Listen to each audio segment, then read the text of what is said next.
ಬೆಂಗಳೂರಿಂದ ಮೈಸೂರಿಗೆ, ಮೈಸೂರು ಚಲೋ ಅಲ್ಲೇ ಅಡ್ಡಗಟ್ಟಿದ್ರು. ನಾವು ಬೆಂಗಳೂರಿನೂ ಬಿಟ್ಟೇ ಇರಲಿಲ್ಲ. ನಾವು ಬೆಂಗಳೂರು ಹೊರವಲಯದಲ್ಲಿ ನಮ್ಮನ್ನ ಕಟ್ಟಾಕ್ತಕ್ಕಂಥ ಕೆಲಸ ಮಾಡಿದ್ರು. ತದನಂತರದಲ್ಲಿ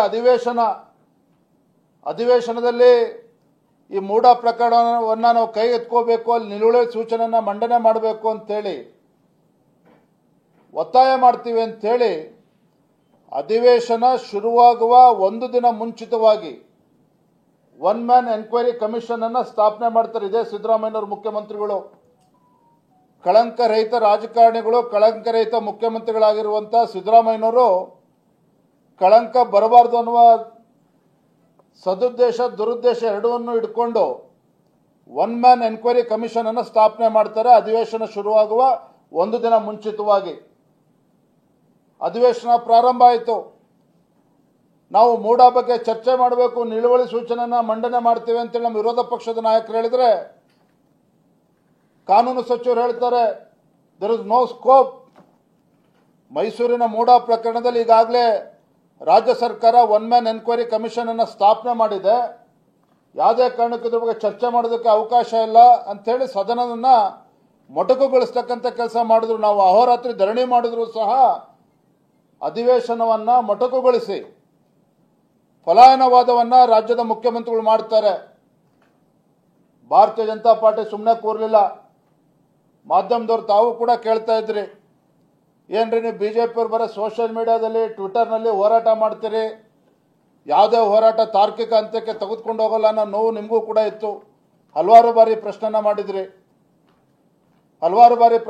ಮಾಡಿದ್ರಿ. ಆದರೆ ಭಾರತೀಯ ಜನತಾ ಪಾರ್ಟಿ ನಮ್ಮೆಲ್ಲ ಹಿರಿಯರ ಒಂದು ಜೊತೆ ಚರ್ಚೆ ಮಾಡಿ JDS ಪಕ್ಷವನ್ನು ಕೂಡ ವಿಶ್ವಾಸಕ್ಕೆ ತೆಗೆದುಕೊಂಡು ಬೆಂಗಳೂರಿಂದ ಮೈಸೂರಿಗೆ ಪಾದಯಾತ್ರೆ ಮಾಡಿದ್ವಿ, ಹೋರಾಟ ಮಾಡಿದ್ವಿ. ಲಕ್ಷಾಂತರ ಕಾರ್ಯಕರ್ತರು ಕೂಡ ಆ ಹೋರಾಟದಲ್ಲಿ ಭಾಗವಹಿಸಿದ್ರು. ಇದರ ಪರಿಣಾಮ ಏನಾಯಿತು? ಒಂದು ಕಡೆ ಸಾಮಾಜಿಕ ಕಾರ್ಯಕರ್ತರು, ಸೋಷಲ್ ಆಕ್ಟಿವಿಸ್ಟ್ ಸ್ನೇಹಮಯಿ ಕೃಷ್ಣ ಇವತ್ತು ದೂರನ ಕೊಟ್ಟರು. ತದನಂತರದಲ್ಲಿ ಏನೇನು ಬೆಳವಣಿಗೆಗಳಾಗಿದೆ ತಾವೆಲ್ಲ ನೋಡಿದಿರಿ. ಯಾವ ಮುಖ್ಯಮಂತ್ರಿಗಳು ಸದನದಲ್ಲಿ ವಾಲ್ಮೀಕಿ ಅಭಿವೃದ್ಧಿ ನಿಗಮದಲ್ಲಿ ಹಗರಣ ಆಗೇ ಇಲ್ಲ ಅಂತ ಹೇಳಿದಂಥ ಸಿದ್ದರಾಮಯ್ಯನವರು ಸದನದಲ್ಲಿ ಒಪ್ಕೊಂಡ್ರು, ಹೌದು ಹಗರಣ ಆಗಿದೆ, ವಾಲ್ಮೀಕಿ ಅಭಿವೃದ್ಧಿ ನಿಗಮದಲ್ಲಿ ಹಗರಣ ಆಗಿದೆ ಅಂತೇಳಿ ಮುಖ್ಯಮಂತ್ರಿಗಳು ಒಪ್ಕೊಳ್ತಾರೆ. ನಾನು ಕಳೆದ ಬಾರಿ ಇದೇ ನಮ್ಮ ಜಗನ್ನಾಥ ಭವನದಲ್ಲಿ ನಾನು ಪತ್ರಿಕಾಗೋಷ್ಠಿ ಮಾಡಿ ಹೇಳಿದ್ದೆ. ಏನೊಂದು ಅಂಶವನ್ನು ಹೇಳಿದ್ದೆ, ಸಿದ್ದರಾಮಯ್ಯನವರ ಬಾಮೈದ, ಮುಖ್ಯಮಂತ್ರಿಗಳ ಬಾಮೈದ ಅವರು ಏನು ದೇವರಾಜ್ ಅವರಿಂದ 3 ಎಕರೆ 16 ಗುಂಟೆಯನ್ನು ಖರೀದಿ ಮಾಡಿದ್ರು ಮೈಸೂರಿನಲ್ಲಿ.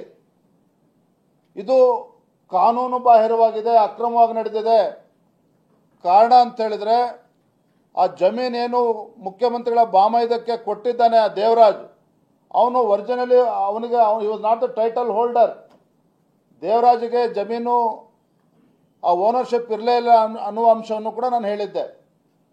ಮತ್ತೊಂದು ಅಂಶವನ್ನು ಹೇಳಿದ್ದೆ,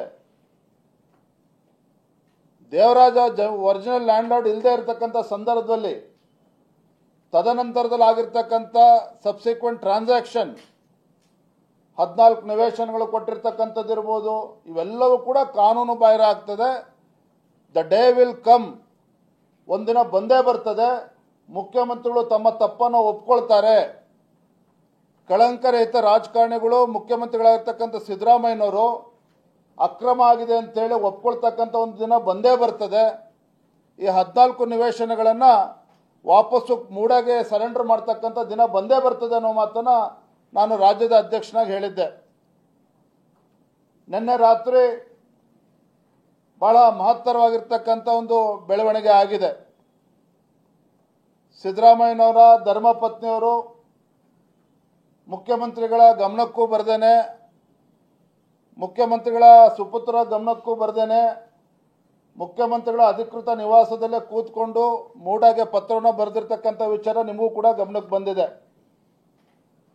ಯಾಕೆ ಅಂತೇಳಿ ಬರೆದಿರ್ತಕ್ಕಂಥ ಪತ್ರ ಬಹಿರಂಗ ಆಗಿರ್ತಕ್ಕಂಥದ್ದು, ಮುಖ್ಯಮಂತ್ರಿಗಳೇನು ಪತ್ರಿಕಾ ಮಿತ್ರರಿದ್ದಾರೆ ಅವರ ಒಂದು ಗ್ರೂಪಲ್ಲಿ ಹೋಗಿರ್ತಕ್ಕಂಥದ್ದು.